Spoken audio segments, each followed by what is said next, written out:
إن الحمد لله نحمده ونستعينه ونستغفره ونعوذ بالله من شرور أنفسنا وسيئات أعمالنا من يهده الله فلا مضل له ومن يضلل فلا هادي له وأشهد أن لا إله إلا الله وحده لا شريك له وأشهد أن محمدا عبده ورسوله صلى الله عليه وعلى آله وصحابته أجمعين ومن تبعهم بإحسان إلى يوم الدين.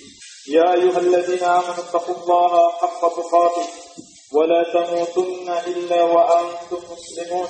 يا أيها الناس اتقوا ربكم الذي خلقكم من نفس واحدة وخلق منها زوجها وبث منهما رجالا كثيرا ونساء واتقوا الله الذي تساءلون به والأرحام إن الله كان عليكم رقيبا. يا أيها الذين آمنوا اتقوا الله وقولوا قولا سديدا يصلح لكم أعمالكم ويغفر لكم ذنوبكم ومن يطع الله ورسوله فقد فاز فوزا عظيما. أما بعد فإن أصدق الحديث كتاب الله وخير الهدي هدي محمد صلى الله عليه وعلى آله وسلم وشر الأمور محدثاتها فإن كل محدثة بدعة وكل بدعة ضلالة وكل ضلالة في النار. Kaum muslimin wal muslimat yang saya cintai dan saya muliakan, rahimani wa rahimakumullah. Semoga Allah Subhanahu wa taala senantiasa mencurahkan rahmatnya kepada kita sekalian. Sebagai hamba yang beriman kepada Allah Subhanahu wa taala, tentunya kita meyakini bahwa Allah Subhanahu wa taala yang telah menciptakan kita dan selalu melimpahkan rezeki kepada kita, dialah Allah Subhanahu wa taala penguasa alam ini. Dialah Allah yang maha berkuasa. Tidak ada satupun yang dapat melemahkan Allah. Tidak ada satupun yang berkuasa bersama Allah. Tidak ada satupun yang bersekutu bersama Allah Subhanahu wa taala di dalam penguasaan alam ini. Oleh karena itu, kita juga meyakini yang mampu memberikan suatu kemanfaatan kepada hamba-hambanya dan juga mampu menimpakan kemudaratan serta mampu menghilangkan kemudaratan tersebut apabila seorang hamba ditimpa kemudaratan hanyalah Allah Subhanahu wa taala. Maka kalau begitu kita juga harus meyakini hanya Allah Subhanahu wa taala tempat kita memohon. Hanya Allah Subhanahu wa taala tempat kita mengadukan semua yang kita keluhkan dalam kehidupan dunia ini. Apabila kita memerlukan suatu hal, apabila kita memerlukan pertolongan, maka mintalah pertolongan kepada Allah Subhanahu wa taala. Oleh karena itu, Allah Subhanahu wa taala mencela perbuatan kaum musyrikin yang meminta pertolongan, yakni mereka berdoa kepada selain Allah padahal mereka tahu yang mereka minta tersebut adalah makhluk yang tidak memiliki kekuasaan apapun dan tidak mendengarkan doa mereka, bahkan tidak mampu untuk sedikit pun mengabulkan doa mereka. Sebagaimana yang Allah kabarkan dalam Al-Quran, walladzina tad'una min duni ma yamlikuna min qitmir in tad'uuhum la yasma'u du'aakum walau sami'u mastajabu lakum wa yawmal qiyamati yakfuruna bisyirkikum. Ayat ini berbicara tentang kaum musyrikin yang berdoa kepada selain Allah, memohon kepada selainnya, termasuk mereka memohon kepada orang-orang yang sudah mati, orang-orang yang mereka anggap dekat dengan Allah Subhanahu wa taala dari kalangan para nabi dan rasul dan juga para wali-wali Allah Subhanahu wa taala. Kata Allah, walladzina tad'una min duni ma yamlikuna min qitmir. Orang-orang yang kalian sembah, yang kalian mohonkan doa selain daripada Allah, sedikit pun tidak memiliki kekuasaan meskipun hanya sebesar kulit ari. Bahkan dalam ayat yang lain Allah mengatakan, la yamlikuna kashfad durri ankum wala tahwila. Mereka tidak mampu mengangkat kemudaratan dari kalian, tidak pula sekedar memindahkan kemudaratan tersebut. Lalu kata Allah Subhanahu wa taala, in tad'uuhum la yasma'u du'aakum. Kalaupun kalian berdoa kepada mereka, niscaya mereka sedikit pun tidak akan mendengarkan doa kalian. Mereka tidak akan mendengarkan doa kalian. Siapa yang mengabarkan kepada kalian bahwa orang-orang yang sudah mati mampu mendengarkan doa kalian? Dan Allah Subhanahu wa ta'ala mengabarkan kepada kita, mereka sedikit pun tidak sanggup mendengarkan doa kalian. Lalu kata Allah, walau sami'u mastajabu lakum, andaikan pun mereka sanggup mendengarkan doa kalian, maka sungguh mereka tidak akan bisa menjawab, mereka tidak bisa mengijabah, tidak bisa mengabulkan doa kalian.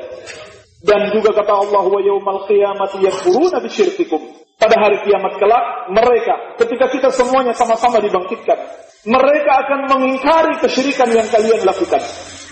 Ini menunjukkan bahwasannya ketika kita yakin hanya Allah Subhanahu wa ta'ala penguasa di alam ini, hanya Allah yang mampu memberikan kemanfaatan dari kemudaratan, sudah sepatutnya kita hanya berdoa, memohon, mengadu kepada Allah Subhanahu wa ta'ala.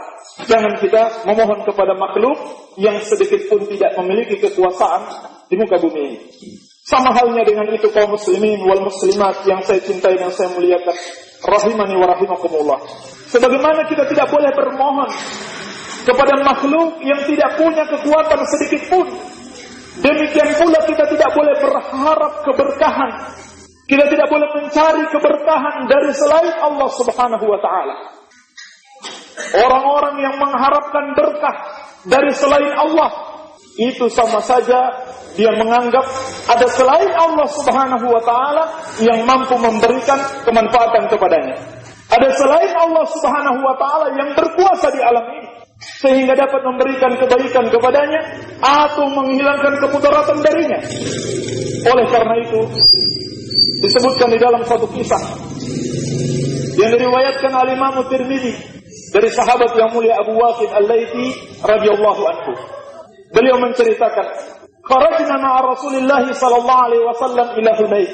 Suatu hari kami pernah keluar bersama Rasulullah sallallahu alaihi wasallam menuju perang Hunain. Perang Hunain adalah perang yang terjadi beberapa saat setelah Fathu Makkah. Setelah ditaklukannya kota Makkah dan Makkah berubah menjadi negeri kaum muslimin dan banyak orang yang baru masuk Islam. Maka orang-orang yang baru masuk Islam ini, yang baru saja meninggalkan kekufuran, ikut bersama Rasulullah SAW untuk menyerang orang-orang kafir di Hunain. Lalu kata Abu Waqid Al-Laythi radhiyallahu anhu, wa nahnu hudatsa'u ahadin bi kufrin. Ketika itu pasukan kami banyak sekali orang yang baru saja masuk Islam, baru saja meninggalkan kekufuran. Famararna bi sidratin. Lalu kami melewati suatu pohon yang dinamakan pohon sidrak. Walil musyrikina sidratun yaqufuna indaha wa yanutuna biha aslihatahum. Dan ketika itu kaum musyrikin memiliki pohon tersebut, di mana mereka beribadah di pohon itu, mereka anggap pohon itu bisa memberikan keberkahan kepada mereka. Dan juga mereka gantungkan di pohon tersebut senjata-senjata mereka. Dengan harapan apa? Pohon itu, karena dia pohon keramat, dia dapat memberikan kesaktian kepada senjata-senjata mereka. Maka kata Abu Waqid Al-Laythi, famararna bisidrah. Kami pun melewati pohon tersebut, di mana pohon itu dinamakan Zatu Anwar, tempat menggantungkan senjata, agar dapat kesaktian. Senjata itu akan jadi senjata yang hebat kalau digantungkan di pohon tersebut, menurut keyakinan mereka. Kenapa? Karena pohon itu menurut mereka bisa memberikan berkah. Maka kami, kata Abu Waqid Al-Laythi yang baru masuk Islam ini, mengatakan kepada Rasulullah SAW, ij'al lana zata anwatin kama lahu zatu anwat. Ya Rasulullah, tolong jadikan buat kami pohon yang bisa kita gantungkan senjata-senjata kita sebagaimana yang mereka miliki. Artinya mereka juga ingin ada pohon untuk kaum muslimin, atau tempat khusus, apakah berbentuk batu-batuan dan lain sebagainya, yang bisa diletakkan senjata di situ, lalu senjata itu dapat berkah sehingga menjadi senjata yang hebat. Maka apa jawab Rasulullah SAW? Beliau bertakbir, beliau mengatakan Allahu Akbar. Qultum wallazi nafsi biyadihi kama qalat Banu Israil li Musa. Allahu Akbar, kata beliau. Ucapan kalian ini seperti yang diucapkan oleh Banu Israel kepada Nabi Musa alaihi salam. Yaitu ketika Banu Israel baru saja Allah selamatkan dari kejaran Fir'aun di Laut Merah. Baru saja mereka selamat dan Allah menenggelamkan Fir'aun dan seluruh bala tentaranya. Ketika mereka melewati satu kaum, di mana kaum itu sedang menyembah berhala. Apa yang mereka katakan kepada Musa alaihi salam? Mereka katakan kepada Musa alaihi salam, "Ij'al lana ilahan kama lahum alihat." Sebagaimana Allah ceritakan dalam surat Al-A'raf. Baru saja Allah selamatkan dari kejaran Fir'aun dan tentaranya, mereka kemudian mengatakan kepada Musa alaihi salam, tatkala mereka melihat kaum musyrikin sedang menyembah berhala, mereka bilang, "Ij'al lana ilahan kama lahum alihat." Tolong jadikan buat kami sesembahan yang bisa kita lihat sebagaimana yang mereka miliki. Nabi SAW mempersamakan ucapan para sahabat yang baru masuk Islam, tolong jadikan tempat mencari berkah sebagaimana yang dimiliki oleh kaum musyrikin. Disamakan dengan ucapan Bani Israel, tolong jadikan Tuhan yang kami bisa lihat, yang kami bisa sembah sebagaimana yang mereka miliki. Lalu kata Nabi Musa alaihissalam, sebagaimana yang Allah sebutkan dalam surat Al-A'raf, qala innakum qaumun tajhalun. Musa alaihissalam mengatakan kepada mereka, sesungguhnya kalian ini adalah kaum yang sangat bodoh. Lalu Nabi SAW mengatakan, latarkabunna sanana man kana qablakum. Kalian benar-benar akan mengikuti kebiasaan-kebiasaan buruk orang-orang sebelum kalian, yaitu Yahudi dan Nasrani. Kaum muslimin wal muslimat rahimanillahu wa iyyakum yang saya cintai dan saya muliakan. Di dalam kisah tersebut terdapat pelajaran yang sangat besar. Bahwasanya seorang muslim itu harus betul-betul yakin yang bisa memberikan keberkahan kepadanya. Keberkahan itu artinya manfaat, artinya kebaikan. At-tabarruk artinya talabul barakah, mencari berkah. Wal barakah kathratul khair wa thubutuhu. Yang dimaksud dengan keberkahan adalah kebaikan yang banyak dan kebaikan yang terus-terus ada. Maka seorang muslim harus yakin yang bisa memberikan keberkahan kepadanya hanya Allah Subhanahu wa ta'ala. Bukan pohon-pohon besar, bukan pohon yang dianggap keramat, bukan pohon yang di situ ada penunggunya, bukan pula batu-batuan, bukan pula batu-batuan yang ada di kuburan yang dianggap kuburan keramat, sama sekali tidak.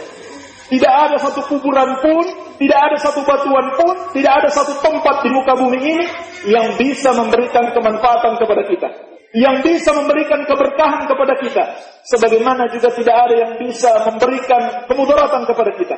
Harus kita yakin hanya Allah Subhanahu wa ta'ala yang mampu memberikan manfaat kepada kita dan juga yang mampu menimpakan kemudaratan kalau Allah inginkan. Sampai kata Nabi SAW, wa'lam annal ummata walau ijtama'u an yanfa'uka lam yanfa'uka bi syai'in illa man qad katabahu Allahu laka. Ketahuilah, sesungguhnya seluruh umat ini, walaupun mereka bersatu untuk memberikan kebaikan kepadamu, niscaya mereka tidak akan mampu kecuali yang sudah Allah tetapkan untukmu. Walau ijtama'u ala ayyadurruka bi syai'in lam yadurruka bi syai'in illa qad katabahu Allahu 'alaik. Walaupun seluruh umat ini bersatu, kata Nabi SAW, untuk menimpakan bahaya kepadamu, untuk membuat kamu celaka, niscaya mereka tidak akan mampu kecuali dengan suatu kecelakaan yang sudah Allah tetapkan atasnya. Maka demikianlah keyakinan seorang mukmin. Dia tidak mencari berkah dengan batu-batuan, dengan pepohonan, ataupun dengan orang-orang saleh dan lain sebagainya, sebab keberkahan itu hanya milik Allah Subhanahu wa ta'ala. Dan juga menunjukkan bahwasanya perbuatan tersebut adalah kesyirikan. Sehingga Nabi SAW menyamakan permohonan para sahabat yang baru masuk Islam ini agar dibuatkan tempat mencari berkah sama dengan ucapan Bani Israel, buatkan sesembahan, buatkan Tuhan yang bisa kita lihat dan bisa kita sembah sebagaimana yang dimiliki oleh kaum musyrikin. Karena yang mampu memberikan keberkahan, yang mampu memberikan manfaat dan mampu menimpakan mudarat, serta yang mampu menghilangkan kemudaratan tersebut dari kita hanya Allah Subhanahu wa ta'ala. Demikian yang harus kita yakini sebagai seorang muslim. Wabillahi taufiq walhamdulillahi rabbil alamin. Alhamdulillah Wassalatu wassalamu ala Rasulillah wa ala alihi wa sahbihi wa man walah. Wala hawla wala quwwata illa billah. Kaum muslimin wal muslimat yang saya cintai dan saya muliakan, rahimani wa rahimakumullah. Maka telah kita pahami bersama, tidak ada satu benda pun yang dapat kita yakini sebagai benda sakti atau benda yang memiliki tuah. Atau seperti keyakinan sebagian orang bahwasannya pada keadaan tertentu dia harus mandi misalkan dari air 7 sumur. Sebab air 7 sumur itu dapat memberikan kebaikan kepadanya. Air 7 sumur itu dapat memberikan keberkahan kepadanya. Dan lain sebagainya. Keyakinan-keyakinan yang merusak iman seseorang tanpa dia sadari. Ini tidak benar. Karena seorang muslim itu harus benar-benar meyakini tidak ada satu benda pun, tidak ada satu makhluk pun yang bisa memberikan manfaat kepadanya, tidak pula kemudaratan kecuali Allah Subhanahu wa taala. Maka keyakinan-keyakinan seperti itu adalah perbuatan syirik, menyekutukan Allah Subhanahu wa taala. Sehingga harus kita hindari dan kita peringatkan saudara-saudara kita, jangan sampai meyakini hal-hal yang tidak masuk akal seperti itu. Kemudian, pelajaran lain yang bisa kita petik dari kisah perang perjalanan Rasulullah SAW menuju perang Hunain adalah bahwasannya orang yang baru saja meninggalkan kesyirikan, atau yang lebih luas daripada itu, orang yang baru saja bertaubat, maka dia masih sangat rentan, masih sangat rawan untuk terpengaruh lagi melakukan kesyirikan atau melakukan perbuatan maksiat. Seperti Bani Israel, baru saja mereka bertaubat sehingga Allah selamatkan mereka. Ketika mereka menyekutukan Allah, mereka diperbudak oleh Firaun. Kenapa? Karena Allah tidak menolong mereka. Allah tidak lagi menolong mereka karena mereka menyekutukan Allah, mereka bermaksiat kepada Allah. Ketika mereka memenuhi seruan Nabi Musa alaihissalam untuk kembali mentauhidkan Allah, untuk taat kepada Allah, maka Allah tolong mereka. Allah selamatkan mereka dari kejaran Firaun dan bala tentaranya. Akan tetapi baru saja mereka meninggalkan perbuatan syirik. Ketika mereka melihat orang-orang melakukan perbuatan syirik, mereka ingin lagi melakukan syirik. Dan pelajaran penting yang bisa kita petik dari kisah ini, sebabnya mereka ingin lagi melakukan perbuatan dosa tersebut karena kebodohan. Oleh karena itu, Nabi Musa alaihissalam ketika mereka meminta, buatkanlah kami sesembahan yang bisa kami lihat, sebagaimana kaum musyrikin memiliki sesembahan. Apa jawab Nabi Musa alaihissalam? Innakum qaumun tajhalun. Sesungguhnya kalian benar-benar orang-orang yang bodoh. Maka dari sini kita ketahui kebodohan itu sangat berbahaya. Kebodohan itu dapat mengantarkan kepada kesyirikan, kepada kekufuran, kepada kebid'ahan, daripada kemaksiatan-kemaksiatan. Kebanyakan orang yang melakukan maksiat karena dia tidak mengetahui Al-Quran dan As-Sunnah. Dia tidak memahami hukum-hukum Allah Subhanahu wa ta'ala karena dia bodoh. Bahkan kebodohan ini sangat berbahaya sekali. Sampai-sampai perbuatan yang merupakan kesyirikan mereka anggap sebagai bentuk ibadah kepada Allah Subhanahu wa ta'ala. Berapa banyak orang yang datang berziarah di kubur tertentu, kemudian pulang, di sakunya ada batu-batuan dari kubur itu. Apa yang dia yakini pada batu tersebut? Dia yakini batu itu dapat memberikan keberkahan kepadanya, dapat memberikan manfaat kepadanya. Maka keyakinan seperti ini adalah perbuatan syirik, tetapi dia yakini itu adalah kebenaran. Demikianlah kalau kita jauh dari ilmu, kalau kita tidak mengerti Al-Quran was Sunnah, pedoman hidup kita yang diwariskan oleh Rasulullah SAW, pasti kita akan tersesat. Dan perbuatan syirik di situ ulama menjelaskan ada dua bentuk. Bisa jadi syirik besar dan bisa jadi syirik kecil. Kalau kita meyakini suatu benda yang kita anggap bisa memberikan berkah, atau suatu bentuk jimat, kita yakini bisa memberikan manfaat kepada kita dengan sendirinya, bukan Allah Subhanahu wa ta'ala, maka itu syirik besar yang dapat menyebabkan seorang murtad keluar dari Islam. Walaupun dia sholat, walaupun dia puasa, tetapi imannya menyekutukan Allah, maka dia telah melakukan syirik besar. Akan tetapi kalau dia yakini benda-benda tersebut hanyalah sebagai sarana, sedangkan Allah yang memberikan manfaat, maka ini syirik kecil. Sebab Allah tidak menjadikan benda-benda tersebut sebagai sarana untuk meraih manfaat. Kalau begitu seakan-akan dia bersekutu bersama Allah di dalam menetapkan sesuatu itu sebagai sesuatu yang bermanfaat bagi manusia. Demikian pula pelajaran penting yang bisa kita petik dari hadis ini, bahayanya ikut-ikutan kepada orang-orang kafir. Para sahabat yang melewati pohon sidrah yang digantungi di situ senjata-senjata orang kafir, mereka ingin mengikutinya karena mereka baru masuk Islam. Demikian pula Bani Israel melihat kaum musyrikin menyembah berhala, mereka juga ingin ikut. Maka ini menunjukkan bahaya besar, bahaya sekali kalau kita latah ikut-ikutan dengan kebiasaan orang-orang kafir, kebiasaan kaum musyrikin akan mengantarkan kita kepada perbuatan syirik atau perbuatan kekafiran kepada Allah Subhanahu wa taala, atau minimal perbuatan maksiat. Dan sungguh hal itu benar-benar sudah terjadi seperti yang disabdakan oleh Nabi sallallahu alaihi wasallam, la tattabi'anna sunana man kana qablakum shibran bi shibrin wa zira'an bi zira'in hatta law dakhala juhra dabbin la taba'tumu. Sungguh kalian benar-benar, aku peringatkan, kalian akan mengikuti wahai umat Islam orang-orang sebelum kalian, yaitu Yahudi dan Nasrani. Sejengkal demi sejengkal, sehasta demi sehasta, sampai ketika mereka mau masuk dalam lubang biawak pun, kalian akan ikuti.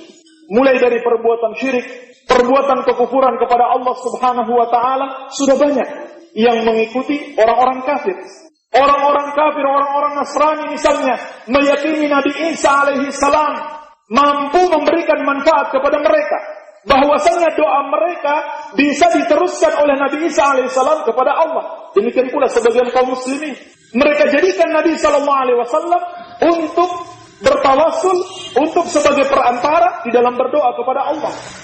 Kaum musyrikin, orang-orang Nasrani memiliki hari kenaikan Isa.